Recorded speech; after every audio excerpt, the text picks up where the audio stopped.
Sahabat CFCD, kembali bersama saya Rista Adis. Pada kesempatan kali ini kita akan membahas nih terkait mungkin buat teman-teman yang penasaran pekerjaan apa aja sih kira-kira yang ada kaitannya ke bidang CSR gitu ya. Ini sudah bersama saya di sini ada Mas Yasir dan Mas Ferdinand dari Kencana Agri ya Mas. Halo, selamat siang. Selamat siang. Gimana kabarnya Mas? Biasa.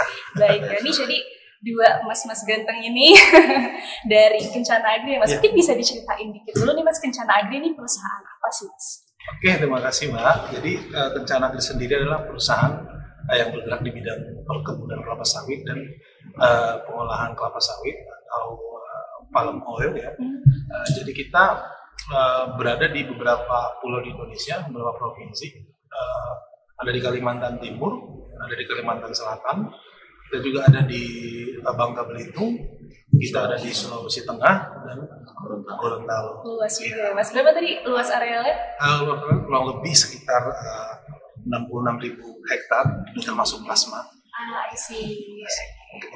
Oke, ini jadi dua Mas ini dari Humas Legal, bener ya Mas ya? Ini mungkin bisa nih Mas cerita-cerita pengalamannya di Humas Legal dan kayak hubungannya apa sih Mas nih ke CSR sampai-sampai nih Mas datang untuk training terkait CID CSR gitu teman-teman. Ya, jadi hubungan kita dengan program ini sendiri sebenarnya sangat berkaitan ya, karena kebetulan kita memang menjabat sebagai Humas Legal dan juga menangani tentang community development di perusahaan itu sendiri. CSR. Bukan legalnya aja gitu. Bukan legalnya aja, kita merangkap jabatan tersebut. Jadi pengalaman-pengalaman di lapangan terkait apa yang kita dapatkan pada training ini sebenarnya sudah relate ya, artinya sudah kita alami dan sudah pernah kita lakukan. Ya mungkin dengan training ini lebih terstruktur ya, lebih terstruktur dalam menjalankan program ke depan. Oke, lebih ke ini ya, sistem manajemen. Puas nih Mas ya sama training ya. Oke. Puas teman-teman, ini buat teman-teman yang mau ikutan training boleh banget akhir ini. Mungkin nih makasih banyak untuk Mas Yasir, Mas Ferdinand untuk waktunya. Makasih banyak sekali. Oke, lanjut bersama kita di sini ada teman-teman dari PLN UIP Sumbagut, bener ya Pak ya? Pak Mas, kita manggilnya Mas biar semangat gitu ya. Akhirnya untuk Mas Hairul sama Mas Abdul nih, boleh diceritain dulu mungkin UIP Sumbagut ini wilayahnya di mana aja? Iya, UIP Sumbagut ini berlokasi di Kota Medan tepatnya, tetapi wilayahnya berada di dua provinsi. Wilayah kerjanya itu di Provinsi Aceh dan Provinsi Sumatera Utara. Jadi di bawah UIP Sumbagut ini ada 4 unit di bawahnya. Itu yang pertama itu namanya unit pelaksana proyek. Yang pertama itu ada di Banda Aceh yang kita sebut UPP Sumatera Bagian Utara 1. Kemudian yang kedua UPP SBU 2 itu di Aceh Tengah. Kemudian yang ketiga itu UPP SBU 3 itu berlokasi di Medan, dan yang keempat itu UPP SBU 4 di Asahan. Ini kalau terakhir kali ya, ada nggak Mas kayak selama di PLN ini apa ya value-value yang dipelajari mungkin yang mau di-share ke teman-teman gitu? Ya, yang pertama mungkin terkait TJSL dan komunikasi ini. Banyak teman-teman yang menganggap pekerjaan ini sebenarnya gampang. Padahal kalau kita masuki lebih dalam lagi di komunikasi dan TJSL ini ternyata tidak segampang yang kita bayangkan.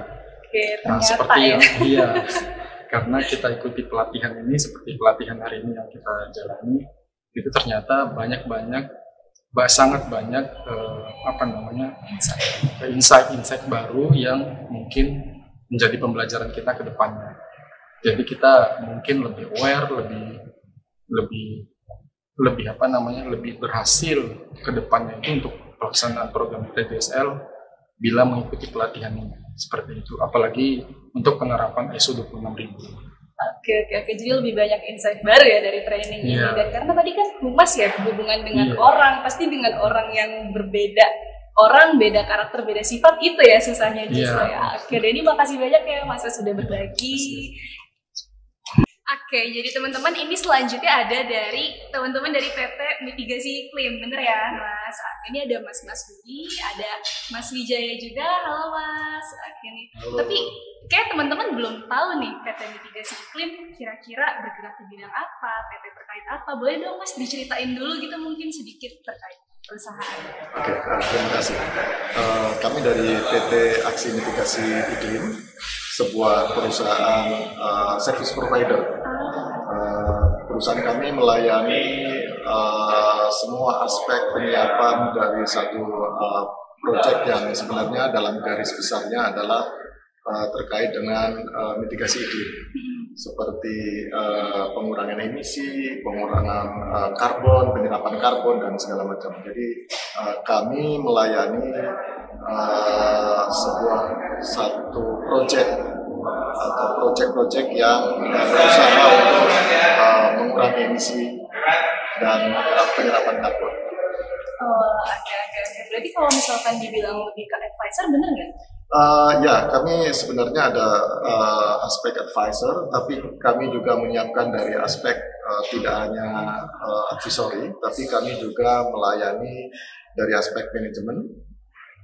Kemudian kami juga menyiapkan satu program dari awal sampai akhir.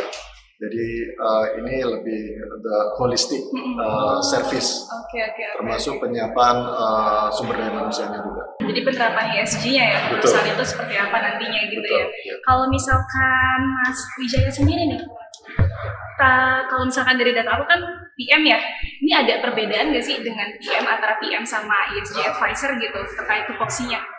Ya, jadi terima kasih.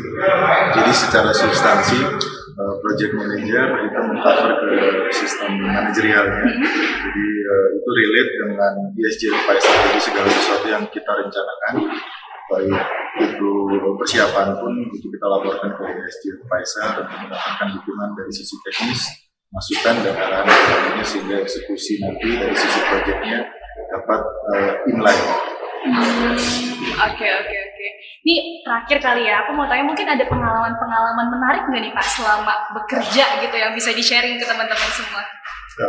Ya, mungkin kalau dari saya, karena ada persiapan-persiapan yang menurut kita harus dipersiapkan dengan baik ya, karena ini terkait dengan bagaimana mengelola satu proyek yang berhubungan dengan manusia, ada komunitas. Jadi pengalaman yang paling menarik menurut saya adalah kita memasuki satu wilayah yang betul-betul remote area, di mana masyarakatnya masih lebih dekat dengan alam, sehingga kita memiliki perbedaan nilai, perbedaan budaya yang kita harus memahami, kita harus mengapresiasi, respect terhadap budaya masyarakat lokal.